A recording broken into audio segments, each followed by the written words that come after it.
Welcome to the Behavioral View. I'm Nissa Intercho Van Etten with my co-host Olivia Teal. Each episode, we will talk with practitioners, researchers, and leaders about the work of behavior analysis, how we understand it, how we use it, and how it's evolving. We take a straightforward look at the field, what's working, what's challenging, and how our decisions shape the work we do. Thanks for being here. This is the Behavioral View. If you're looking to earn a CEU, just listen to the full episode and then complete the short quiz that follows. That's all it takes. All right. Welcome, everyone, to our next episode of the Behavioral View. My name is Nissa Intercho Van Etten. I'm the host here, joined by my wonderful co-host. Liz, you want to introduce yourself? Yes. Hi, everyone. Elizabeth Barajas. I'm a clinical AI solutions architect here at Central Reach, and I'm really excited for today's discussion. And we've got two wonderful Central Reach colleagues of ours today on this podcast. Many of you have probably seen them out in the world talking about our wonderful conversation on AI. I'm going to let them introduce themselves so we can jump right in. Hi, everyone. My name is Rick Cabina. I am the Director of Research at Central Reach. Hey, everyone. My name's Kelly King. I am a BCBA and the Manager of Clinical AI Governance here at Central Reach.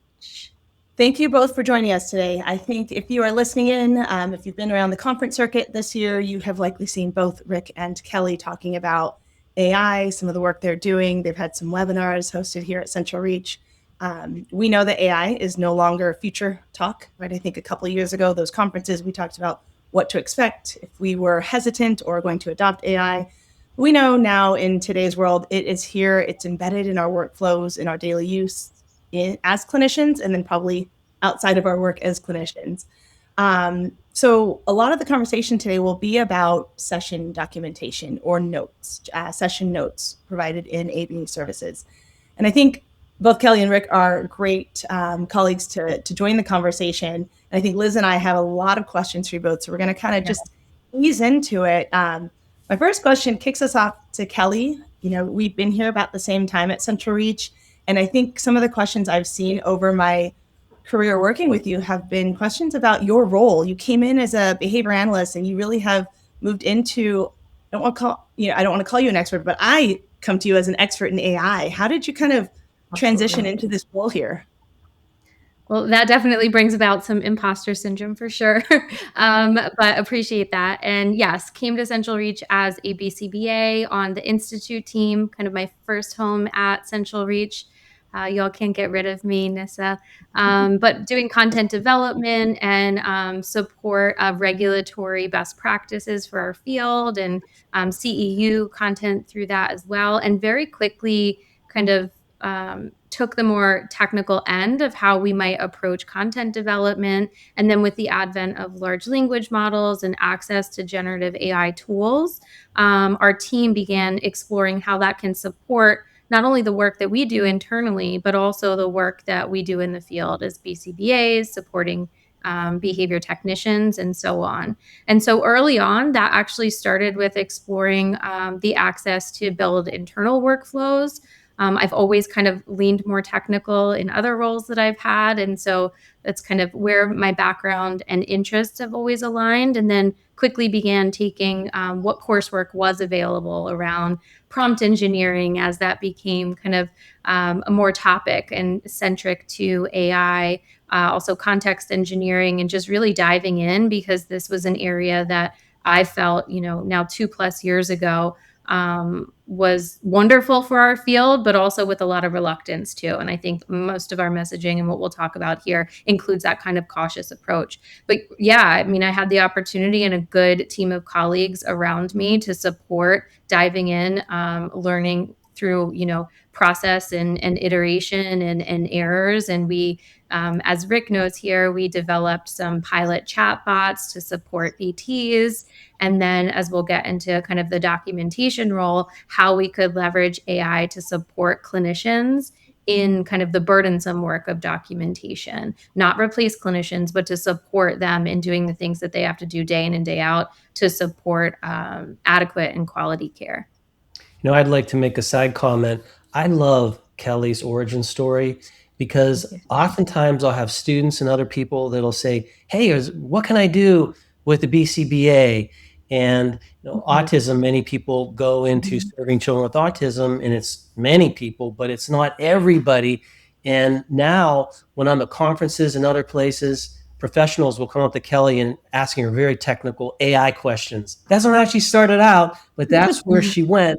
And it's just amazing to see how behavior analysts can just do these incredible things. And there's lots of things behavior analysts can do, and especially in this era of technology. So I love that. I 100% agree. That's, I think, Kelly, your story and how you've transitioned into this role and done it with such expertise and just professionalism, but maintaining our ethical standards as behavior analysts has been wonderful. And I think kind of leading to where I'll ask questions later, but I think there's a lot where you can mentor other colleagues in our field that are looking to do the work outside of autism, because I think that's the biggest piece. As much as the work we do here at Central Reach is important to individuals with autism and IBD, we have a number of students and individuals in the field who would like to find mentorship outside of that role and pursue a career in that capacity. So yeah, especially in the space where AI is not going anywhere, right? And I think that we generally have that assumption, whether that be in our ABA work specifically or in our personal work, tend to believe that BCBAs have really foundational skill sets that are so directly applicable to leveraging technology, generative AI, understanding its, function and purpose, and how we can be cautious consumers to support that work. So thank you all. That was a little bit embarrassing, but appreciate it. we'll remove that imposter syndrome. Yeah. So Rick, as the director of research here at Central Reach, and I'm not going to speak just to this project because you've worked on a number of projects. The chatbot is a fun one that we were working on all together a couple of years ago.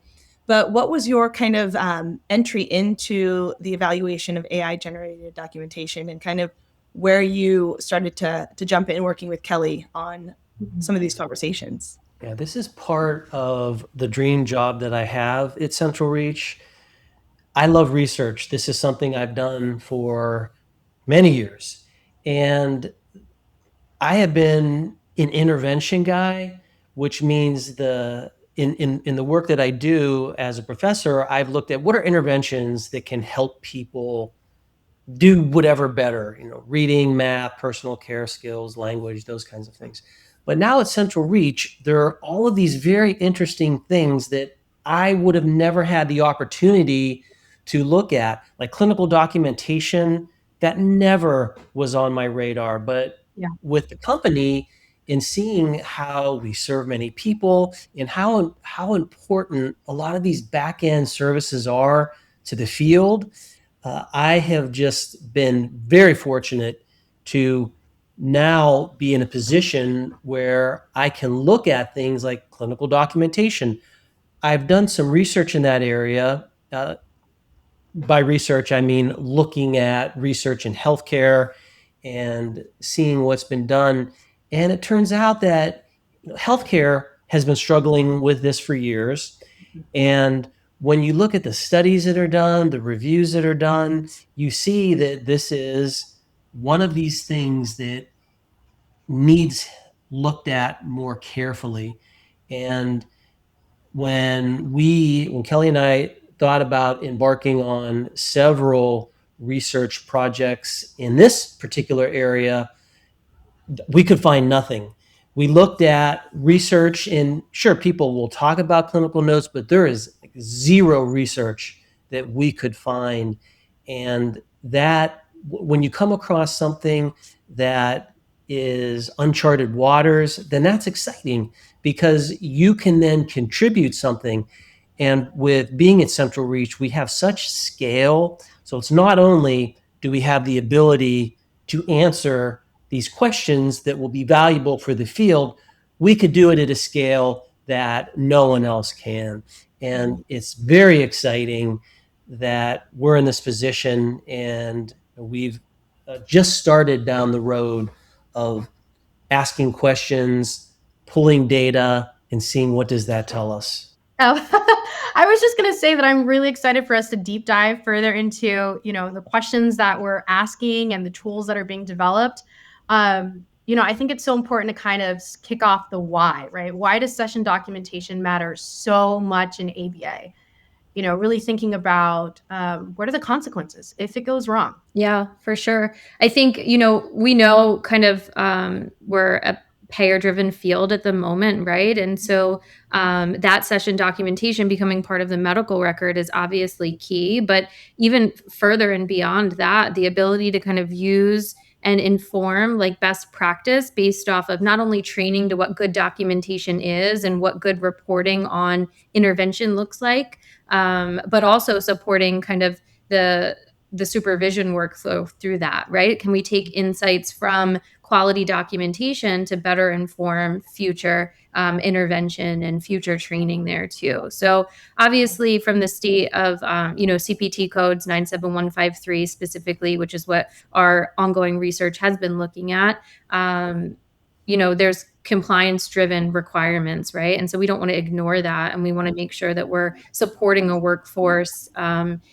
the accuracy of those notes, because it is a part of that medical record and because it does drive the funding required for our field to continue to operate right now, right? But when we look at kind of down the line and, we can't ignore the current state with OIG reports and 4 states having kind of these widespread audits, 4 states and counting. So at the time of recording, 4 have been noted, but of course that's ongoing. And so that has ripple effects to our field. And I'd love, from your perspectives, not maybe as deeply involved in session documentation day in and day out, kind of what you're hearing and how that might affect, the direction that our field goes. Because I feel like we're in a place of uncertainty in many ways, rightfully so, right?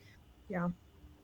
My thoughts as I think about 97153 and the session note generation, really it leads back to training. It always comes back to how well trained are these individuals to even develop a note? Is that included in the 40 hour for the individual when they're hired, or is it done after? What components of training are included in that? And I think that's the piece where I speculate often of, was there a miss in training, and in the practice I do review my team session notes, and there are times when I feel like the clinicians are fantastic. They're running fantastic sessions. The data are being generated, but those areas that leave open-ended texts are often miswritten or written erroneously, or they're missing some great key factors that occurred in the session where coaching should occur. So Yeah. I also think that there's a level of, making sure the supervisor reviews the note and chats with the RBT the next morning. Hey, I saw your note from yesterday. Make sure you include a couple of these components.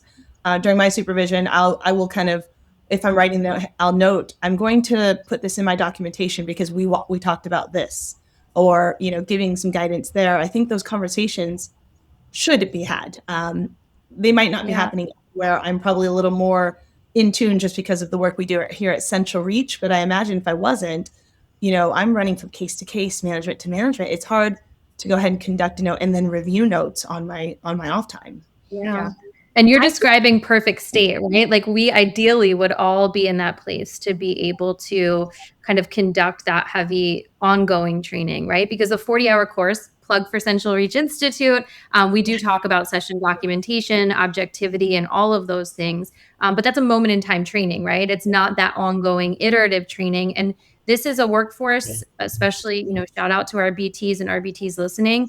They're tasked with a lot, as are BCBAs, right? So, and I think the origin story of our session note documentation tool, Note Draft AI, centered around just that. Like, how can we support, not replace clinicians, but support the time pressure, the training pressure, the standards, and how can we do that in a way that gets people closer to where we want our field to be and not further away from that. So, Elizabeth, I think you were going to chime in too. Yeah, I was just going to say, I can't think of a time where documentation wasn't a pain point. I think, Nessa, you mentioned it, right? Just in terms of making sure that enough time is allocated to really get a strong session note, for example. But it's interesting because I think, we're going to talk about this. AI, presents a lot of opportunities for us to kind of enhance what we're doing, to be able to get some of the key nuts and bolts into those session notes, make sure that we're consistent, we're compliant. But I think it also presents an opportunity for us to elevate what's in there and to increase the utility of notes. That way, they truly are functional and useful for the clinicians in practice. It it doesn't just become a thing of checking a box and Yes. just making sure, okay, it's compliant. It's like, what is the core reason why these are important, right? This is supposed to serve as a communication tool for, obviously the funding sources, right? Insurance, but also for the team. And I think because it's become such a big pain point and there's so much stress around, these open-ended boxes, making sure that everyone's filling it out correctly. I think that clinical quality piece can sometimes be missed a little bit. I think there's an opportunity for AI to, as a tool, support the clinicians in just making for better outcomes overall. So I'm really excited, like I said, to hear a little bit more about what you guys have been working on. Yeah, and let's level set for our listeners. I imagine many of our listeners know about the AI-generated session notes that we had here at Central Reach, but Kelly or Rick, can you kind of expand a little bit on what that tool is and what it does? Maybe we can jump into the deployment and development of it. Sure. So coming off the heels too of recent conferences like CASP and then APBA did a nice virtual time with the OIG, like staffing specifically, and those individuals that looked at the audit and kind of put themselves on how they went about their process and what they looked at, I think was eye-opening for me because we're already in this work. But then we see kind of the way that they approached a cautious audit. And we'll talk a little bit about how we approach kind of the internal research and data that we're studying. But to your point on level setting, how NoteDraft AI, which is our session documentation summary tool, works, it's embedded within CR Mobile, which is an amazing product for BT, RBT workforce for data collection, practice management tools. So at Central Reach, NoteDraft AI is layered into that. So we have a NoteGuard AI tool, which does a nightly audit across categories of review that organizations themselves choose, what they want to look at their notes, because we know the auditing process is important, but it is burdensome. And so as a portion of that NoteGuard tool, we have NoteDraft AI, and NoteDraft AI helps generate a session narrative within the session, real time. So at the end of a session, after all data is collected, BTs and RBTs can activate that generate session narrative button. And within a couple of seconds, they have a draft narrative for them to review, edit as they see fit, cross-check with the data from the session. And that's powered, by our NoteDraft AI system internally, which we'll talk about kind of the details about the development and deployment of that tool. But the point there is to, and I like to say, like, get you 80% of the way there, right? You're not sitting with a blank piece of paper, a blank screen, or what we saw in those OIG audit reports, kind of a Mad Libs fill in, right? And so as a base metric, Central Reach and CR Mobile allows for the auto population of some of the key indicators that are required within session documentation from funding sources, but also best practice. Organizations can specify what they want within their custom templates, right? So they build a session note template in CR Mobile, and that template is available at the note level for a session. When NoteDraft AI is enabled there, that 80% of the way for the session narrative section, that summary is generated for you and then is fully editable. We also have features that we think are really important, and I think we'll touch on this a little bit on the back end too, but features to give us directly like feedback. So not only a thumbs up and a thumbs down, but our BTs and RBTs right within the UI, right within the platform itself, can give us feedback on how the tool is doing. And that's really important. We also have a second layer of feedback that we can get from the supervisory team, which we'll talk a little bit about too. Obviously, I can go on and on about kind of how this functions, but as a standard, it's designed to take the inputs from providers directly. So from that session note template, from the insights in, drop down checkbox selections from the organization, but also provider context on what occurred in the session and the session data to generate a comprehensive initial starting point for BTs and RBTs. Okay. You had me at 80%, right? I think that one of the biggest problems as someone who is very busy and back-to-back with meetings and activities, it's like something that gets me right there and I just have to input the individualized components of the session really does alleviate all of that stress of starting from scratch. Yeah. And maybe it's that 80% time savings, right? Or 80% review, and you add 20% of more context. And I know organizations do things differently. They'll keep a more simple template and they'll have their providers add that context after the narrative's drafted. Some, they have heavier environmental variables, and we have what we refer to internally as AI context fields. So fields you can use within the session template that will help inform our system, our note draft AI system, on what to populate within a note.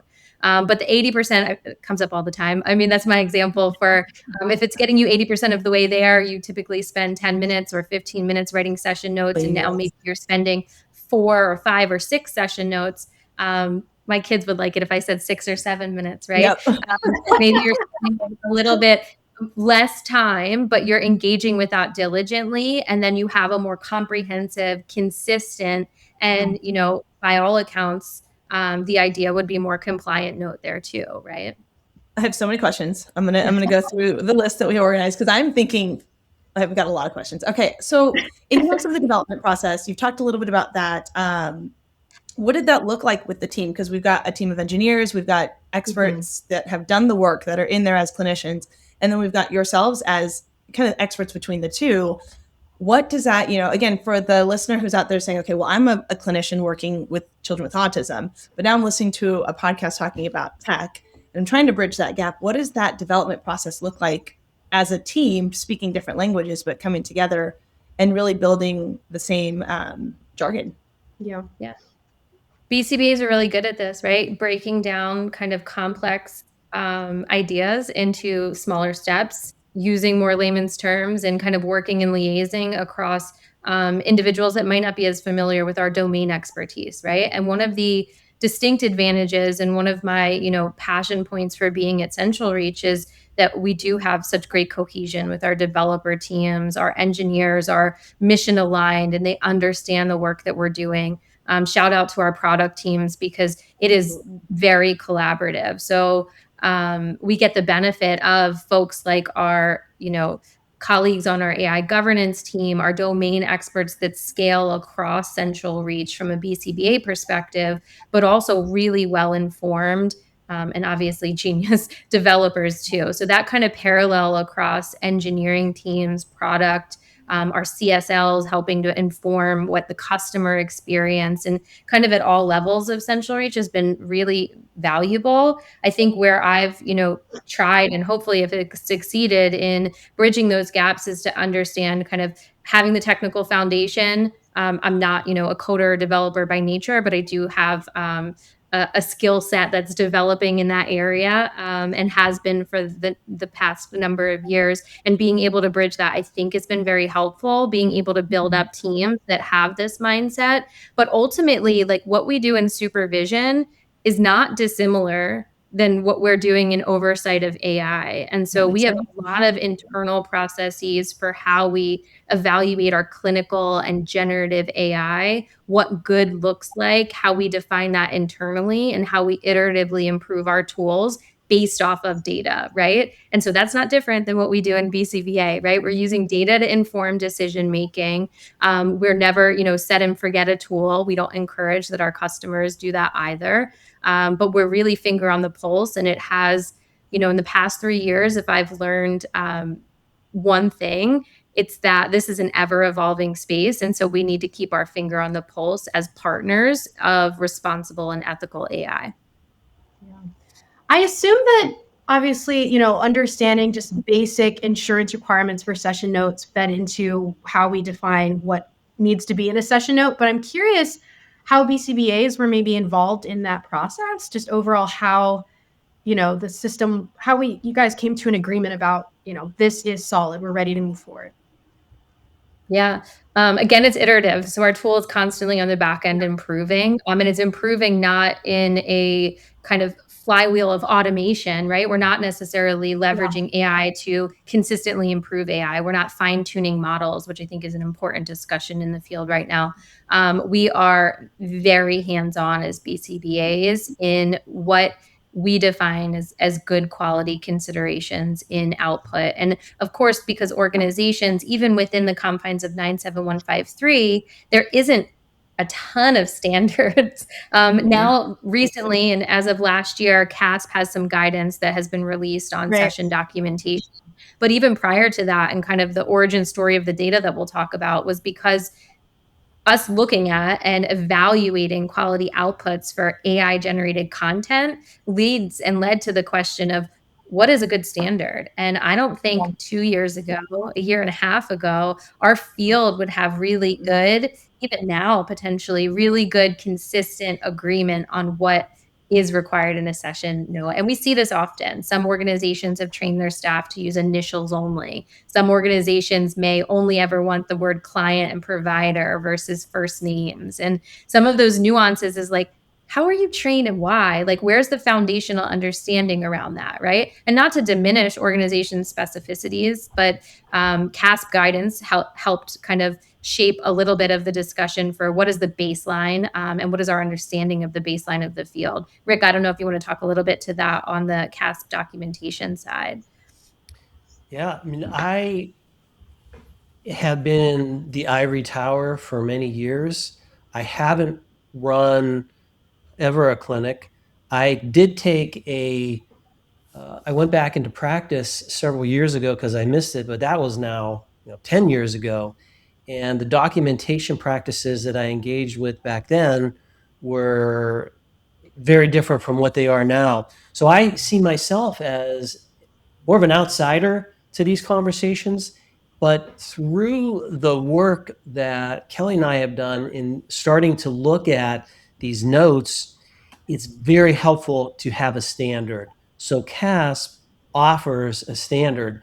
They assembled a group of people who included behavior analysts, lawyers, just a whole business owners, a whole variety of folks, and they came up with what serves as a standard.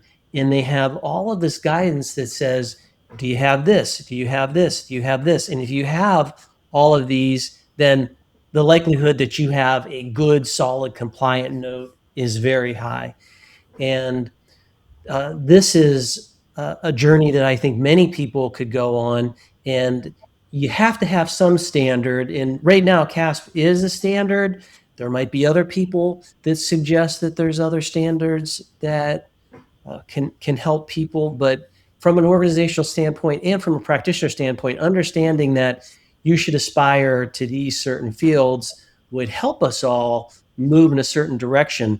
And this is something that I've learned through my career, that you have standardization, and the opposite of standardization is chaos. Mm-hmm. And the farther away you move from standardization, the more you have chaos. So we're in this transitional period where people are going to have to understand what would be things that they want in the note, that they should teach people what those are. But starting off with the standard and what CAS offers is a very good start. I like that idea. Again, bringing it back to training, bringing it back to the workforce, that are, those individuals working with individuals with autism and IDD are a younger workforce. Maybe it's their first job, maybe their first professional kind of dip of their toe into this type of work. So having a standard does support them in saying, okay, at least I need to cover the name, what we did while we were there, the location, my name, my credential if I have one. And, I think about, I've got a teen who's right about that age where he'll start thinking about just his first job as he's in college, and he's expressed interest in becoming an RBT. And of course, for me, that's like, oh, that's exciting. Where are you getting your 40-hour training? How are you going to do session documentation? Just for fun, you should read this, right? And this is an 18-year-old who will graduate and think, this is kind of the workforce that will be doing this documentation, and understanding that they are just, it's a job. Sometimes they fall in love and they pursue their secondary degree, and sometimes it's a job because they love children. And then all of these requirements and ramifications come in there where if you do it incorrectly, there's harm to the learner, the business. So I imagine AI generated notes provides a little protection for the organization. Again, takes the standard, takes it into account, and provides this nice outline of, if you follow what the AI has generated and you review it as the human, you are going to be more compliant than if you, at 18, took your 40-hour, walked into a clinic and wrote this note from scratch. And that is where that variability hopefully comes closer to that standard. Yeah, Kelly mentioned the OIG report earlier, and it's alarming for the field because what can happen is the people who have paid can come back and say, you owe us $1 million. Yeah. And if that happens, that's just going to bankrupt organizations. It would be incredibly disruptive, not just to the agencies, but the children who are receiving those services. And that's the high stakes that this billing has. Now, when you go through grad school, you're excited about learning, oh, there's this behavior analysis, and we actually have these principles, and we can understand that behavior is rational, even when it seems irrational. But then you have all these other things with, if you're doing business, no one's talking about that. Yeah. We don't talk about that, but yet maybe you get that through supervision, maybe you get that from courses, maybe you get that from other sources, but it's very high stakes. And if we as a field don't do better there, then it's going to have some very long-term effects. Yeah, I think it's Absolutely. interesting to think about too, that your perspective of, without AI, would we be in a worse off place? And it's an empirical question until the data supports or doesn't support that. And these are one of the areas that we're looking at exploring. So when you have access to AI powered draft summaries, Note Draft AI, for example, but there are others out there, right? We can acknowledge that. Having it built directly into your electronic system is helping to, as a baseline, include the categories that are considered best practice, required by payers, outlined by CASP's documentation. But further than that, we also then have the ability to kind of let's look at the data and determine whether when AI is leveraged, are we saving time, which can immediately equate to more opportunities for learning, for instruction, for pairing, for caregiver awareness, training, support. But at that time too, can we also, which is one of the things that we're looking to explore kind of in the future, can we directly equate that to more opportunities for data collection, right? Which speaks to learning opportunities specifically and how AI might support that. But I like your framing around like it is a novice workforce. It's one that we want to support. We don't want to diminish the importance of training, but the reality is, as we've seen from OIG and other realities, is documentation is an issue. And so if we can level set with some quality baseline, I think that we're doing a service. And if we can also upskill clinicians to understand that their responsibility with the use of AI and advanced technologies is first and foremost, being factual, being truthful, adhering to our ethics code, of course, which aligns directly with that, and being good, consumers of education around scope of competency. So how you can learn more in the space of technology, and just like you'd be trained on central reach and data collection, be trained on the best practices around AI too, which is kind of a passion area and something that I think is pretty important. I kind of want to pivot just slightly. I'm curious to know what you guys have found have been the biggest challenges to this, because there's some big impact, lofty goals, right, as far as developing these tools and having to equate for the fact that we're missing some information. We're in the process of trying to understand what's best, right? What have been the biggest challenges you guys have faced? That challenge can be answered in two ways. I could answer the challenge from the research side, but the challenge from the building the tool side is something that Kelly could speak to. From the research side, just because you have a lot of data doesn't mean you push a button and then everything comes back to you. And this is some of what you learn when you, like, just the term AI, some people, I haven't done the research on this, are very skittish around that term, but yet, AI has been with us for years, and there's very simple processes to very advanced processes. When we are using AI, generative AI, that's the thing that some people are reacting to. And we use a full suite of tools to be able to take data. So you have to, number one, you have to identify the data that you want to look at. That's a challenge because you would think that's easy, but everyone, as Kelly mentioned, is doing things differently. So if we're looking at clinical documentation, some people do it this way, some people do it that way, and just being able to understand, well, what's a question, what are we asking, what should that data look like, and then compiling that data, then processing that data, then analyzing that data. It's a big process that it takes time to do that. It takes resources to do that. And of course, there's the dissemination stuff, which is a completely different issue, but everything that gets you there, there's a lot of challenges on the research side. And I would let Kelly speak to the challenges on the side of just building these tools, which if that's what we're seeing on the research side, you can bet that it's probably tenfold more complicated on the build side. Well, interestingly enough, there are parallels to the ability to have kind of the structured data we need for research initiatives and to also have data structured in a way that allows our system, which is leveraging large language models, LLMs, if you hear them, from a terminology standpoint, to generate a summary from unstructured or loosely structured data, right? And so I think that was an early state development kind of, I don't want to say challenge, but nuance that gets worked through, ensuring that the data is structured in a way that aligns with our expected output.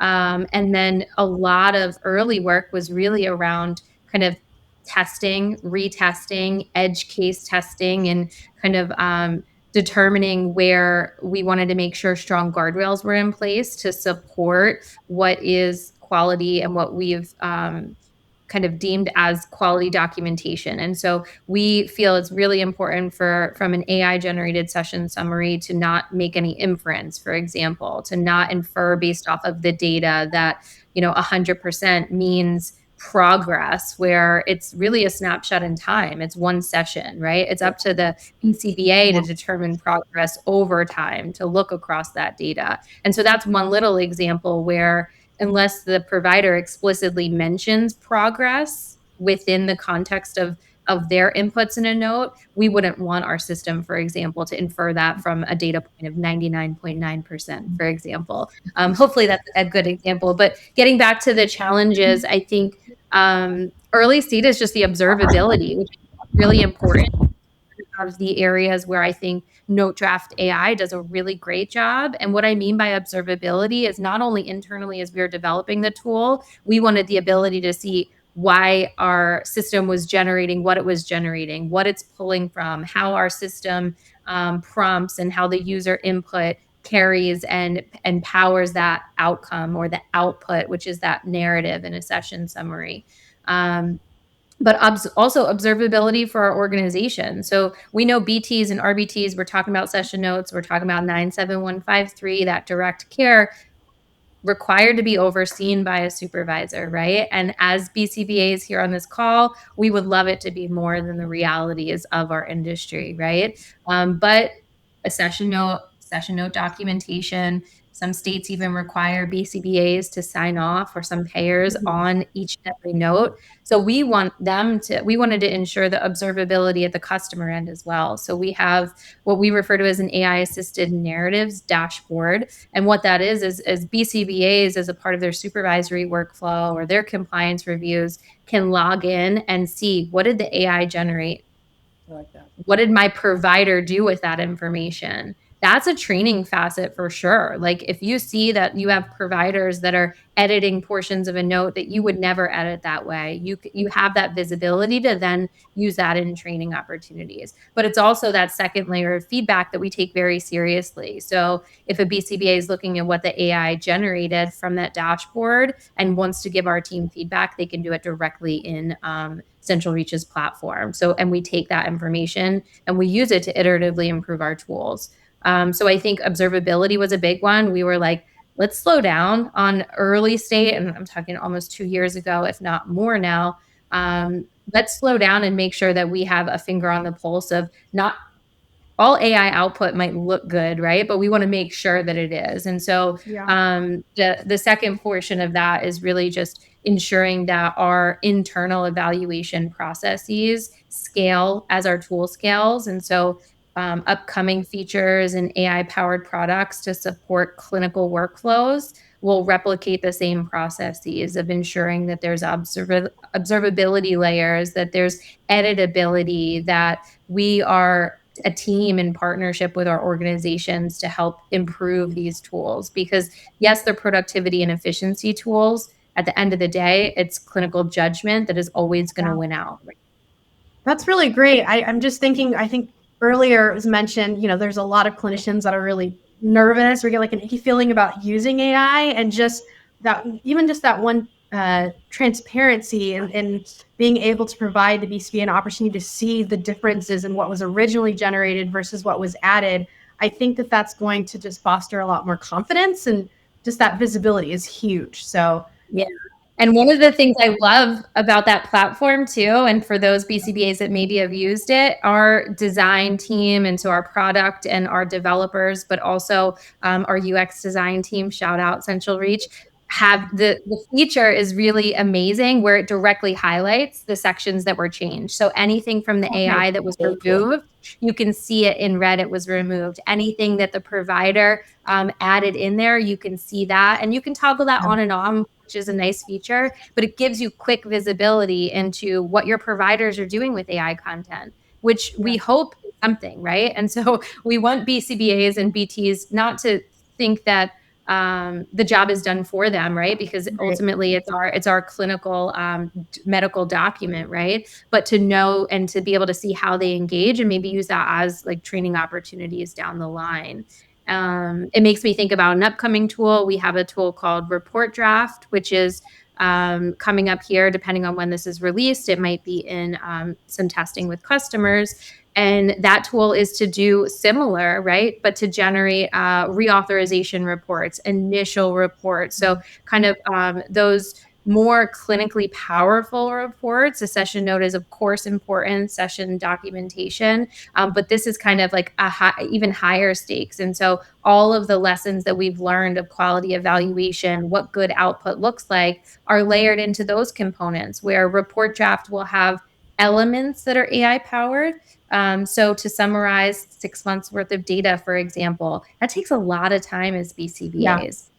We're not trying to replace the clinical judgment that comes from that, but if we can elevate some of the trend data analysis, and if we can look at some of the summary data and again get you maybe 70-80% of the way there, BCBA does all of their edits, their meaningful changes. And also it's all integrated right in CR. So I think session documentation, that's kind of like the next step wave of what we're looking at, taking everything that we've learned around quality output, how to meaningfully engage with AI, and to do that to support the BCBAs, which, I mean, we all know report writing is a bear, right? And it's a necessary, I don't want to say evil, but that's what comes to mind. We know it's important. We know it's meaningful. We just know it takes a lot of time too. So if we can support some of that with auto population of the fields that you don't need to constantly re-enter in your Word document templates, you can pull directly from your learners' information in our system. I think really excited by what's to come there. And yeah. I'm super excited about that tool. I know I have a very small caseload. I have 3 clients that I oversee, but I have a looming reauthorization report due in about 6 weeks. And it's already embedded in my head of like, how am I going to protect the time around writing that? What am I going to do to prep myself, get the material ready? And I imagine BCBAs out there that are listening have that same, right? They've got multiple cases, multiple dates on their calendar, and other activities where they have to protect that time to begin to prepare to write that. And when they all happen at the same time, which inevitably occurs, then what does that mean for your in-person supervision? What does that mean for your training? And we're pulled in a million different directions, right? And the result is we're working late, we're ignoring our families at times, and that's something that causes and supports burnout in our field. So if tools like these and smart, responsible integration of AI, and I'm not talking about, put your treatment plans in ChatGPT. I think we're a world above where that stands right now. But in these safe, secure platforms, to be able to give you more time back, I feel like that is the direction we ought to go with what AI can and cannot do for us. It should do, hopefully. Yes. Well, I know we have been going on, and I do want to spend some time talking about research because I think that's a big piece that we can contribute back to the field, right? A lot of the learnings that you, Kelly, and Rick are experiencing. So let's talk a little bit about what you're working on currently as a result of all of the data that you have access to, and some of the questions might have come up. As you've looked into the evaluative work, what has been or what has come out as the primary research question, if there is one that exists? Yeah, I'm going to level set that a little bit and then I'll kick it to Rick. But we, over a year ago, we wanted to kind of get that baseline of what is happening in the industry around session documentation, right? And this was even prior to CASP releasing guidelines. So we were internally like working across our population of BCBAs and folks to support like, what does good documentation look like to you? Can we develop some rubrics? Can we measure against what we see in our system and what providers are doing on the day to day? And then poof, CASP with their guidance, they took, a couple of years to develop those 97153 treatment plan recommendations, but also documentation templates and guidance. And so we used and developed a kind of audit rubric internally based off of those standards. And then Rick and I iterated and looked over that, and we actually did a very large scale test. And so I'll let Rick talk a little bit about that data. But across those categories, we looked to just see the current state of the field. And this was not AI powered initially. We just wanted to look at the current state of the field, not with no draft AI. I know we've talked a lot about that, but just what is happening with session documentation. And obviously, we're Central Reach, we have tools that support the efficiency. So our next step was always then when you layer in AI, is it providing more? Is it doing better than non-AI notes, and under what categories? So hopefully a helpful lead up to you, Rick, if you want to talk a little bit about that research. Well, that was well said. What we found from our research is not a shocking surprise. There are issues with compliance. Well, that's what the baseline was. And that's just, as Kelly said, just looking at notes and seeing how well do people do against these standards. And there are many different questions that we could follow that particular research study. The answer is, okay, if there's a problem, what can you do about it? And we've been spending a lot of time talking about, we at an organization have different tools that can help out along the way. We have ways of auditing, we have ways of generating. And what we're trying to understand is, what is the most fruitful next path forward? When you have a line of research, you don't want to just jump to the most pressing problem in the field. You want to start over here, and you want to slowly build and look at what are different ways that you can do research that can then help people. And what we are, we have several different projects that we're looking at starting, but understanding, doing comparisons if you had just a human do something versus a human that's getting assistance from AI. Again, as Kelly said, and let me repeat this, not replacing people, augmenting people with these tools. That is something that is very appealing and something that no one has asked this question yet. But these are some of the outcomes that we would like to see. We have these tools, and now that we do, looking at from a controlled perspective, because we can get clinical data. We have a platform where we can see people using it, but applying the research lens and saying, or looking through the research lens and saying, well, if we control things, let's work with this organization, and let's have this group of clinicians write notes. Let's have this group of clinicians use our tools and see what's the difference when you compare those two. So there are several ideas that we have moving forward, and we're starting to play around with different pre-analyses, getting the data, and examining what's the best way to move forward. And one thing we did find too from our kind of early state comparisons around how well is our notes within Central Reach doing aligned with CASP standards. And I talked a lot about kind of the auto population, the integration, right? And so those of us that have been in the field for a while, we have seen kind of the evolution of, I spent the bulk of my early clinical work hand graphing, but also writing down session notes, and I don't think that many of us that's dissimilar in our histories. Obviously, with tools like Central Reach now having the auto population of key fields, that kind of meets those kind of compliance standards. As long as it's in the organization's template, it's going to auto populate, something like a date of birth, a client identifier. And these are things the OIG is reporting are missing in many cases in their audits, right? Baseline information, in addition to the kind of more narrative sections like, does the services provided, are they justifying the treatment based off of the billing code?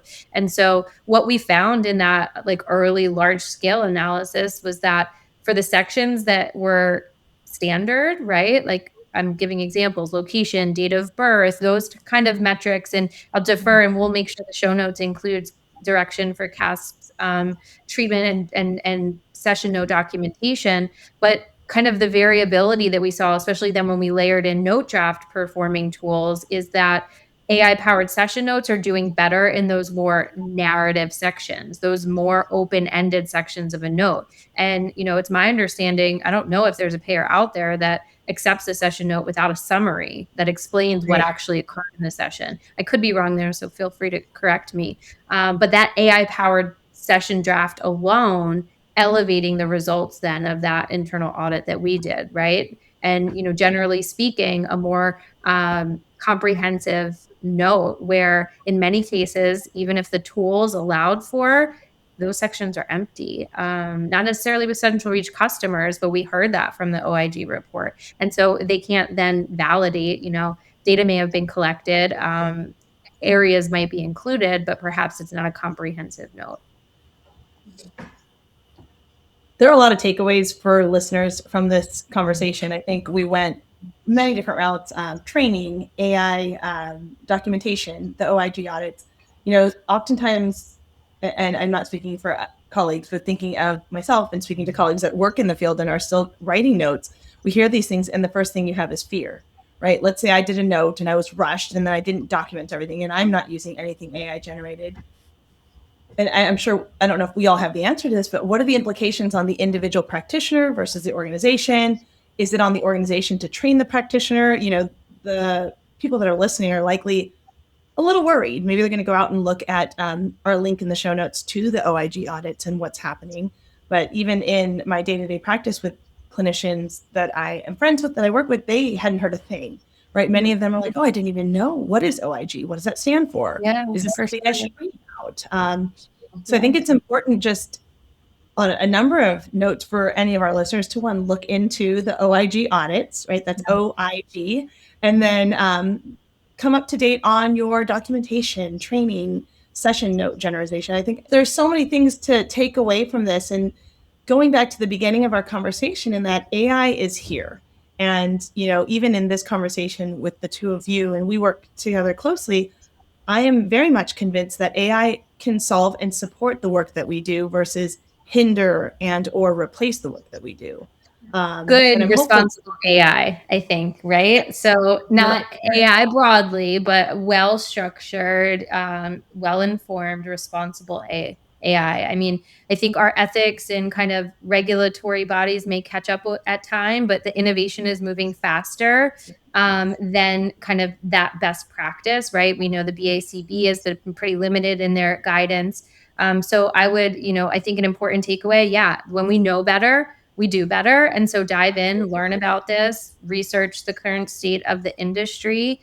And, my general personal hope is that this is a call to action for us all to be mindful of our own practices, to be mindful of how we're training, to discuss with our organizations what their standards and policies are. And I know, we have probably some listeners that work with very large entities and probably listeners that work with very small organizations. And the training may be different across the board. So set your own standards where they don't exist, dive in and learn. And, we can only hope to achieve better than our predecessors in all cases, I think. I think about AI in many different ways. Self-driving. Several years ago, I just did not like self-driving whatsoever because there were all these issues that were coming up with it. I'm not saying I use self-driving, but I was recently going home from a trip from New York to the airport, and the taxi driver just was going on and on about how amazing self-driving is. This guy had a Tesla, and he's like, I could literally go from where we were all the way to the airport and not touch the wheel. And if you've ever driven in Manhattan, Wow. it is scary. That's impressive. Scary. Yeah. But this guy was, he drove for a living and was so confident in my past opinions of AI. Like, oh, it's because I had a colleague and I once drove with him, and this again 5 years ago, and there were some issues, but now those issues are changing. And what I learned is if you start looking more into things with AI, for example, the self-driving, you might be surprised at some of the findings and where this technology's evolved to and how it's getting better and better and better. And when I think about the tools that are emerging in our field, many people just don't understand where these tools are, how they're evolving, and the incredible benefit that they can provide to an organization, to the clients that they're served, to everyone. And it is a journey. It requires looking into it. It requires maybe testing out some of these tools to see so that you can test your assumptions. But, from my standpoint, not, as I mentioned earlier, I'm not a person who's responsible for working with people to generate notes, but seeing an outsider's perspective and seeing how, oh, here's this internal data that Kelly and I are looking at. Here's these incredible changes. And some of the research that we're going to look at is also in productivity. If your notes are better and you have this extra time, how do you use that to increase productivity in other areas? So you get these downstream effects, and we're just scratching the surface right now. That's where our field's at. And we're like everyone else with this technology going all over through our society.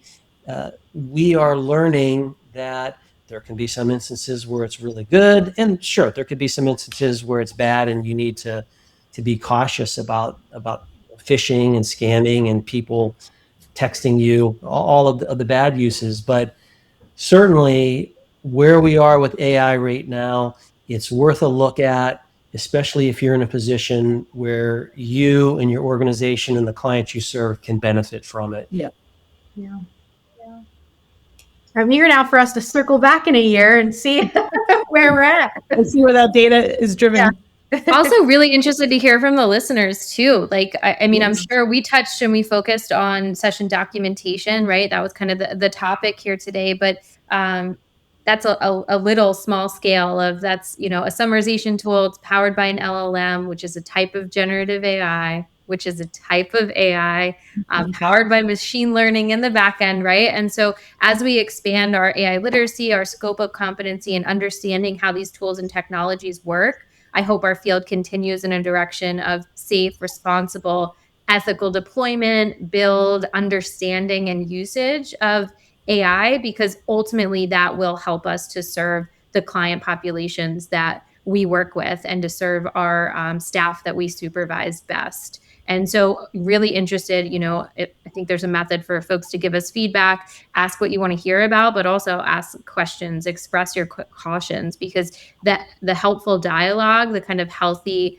engagement will only further us collaboratively, and I think our field needs it. And yes, there's no ignoring that AI is here. How we can deploy it responsibly, I think, is, what makes me the most excited. Well, I want to thank you all for joining today. We went well over our allotted time. This was a great conversation. So I appreciate all of you spending more time than we booked, and really sharing your knowledge with the field. And as Kelly mentioned, on LinkedIn, on Facebook, wherever we post this, please feel free to leave comments there for us, or in our request for feedback. We love to hear from you as listeners. And thank you, Kelly and Rick, for joining us today. Thank you. Thank you. Thanks for joining us on the Behavioral View. We appreciate your time and the heart you bring to this work. If you're here for a CEU, just take the quick quiz to wrap up. Let's keep talking. I'll see you next time.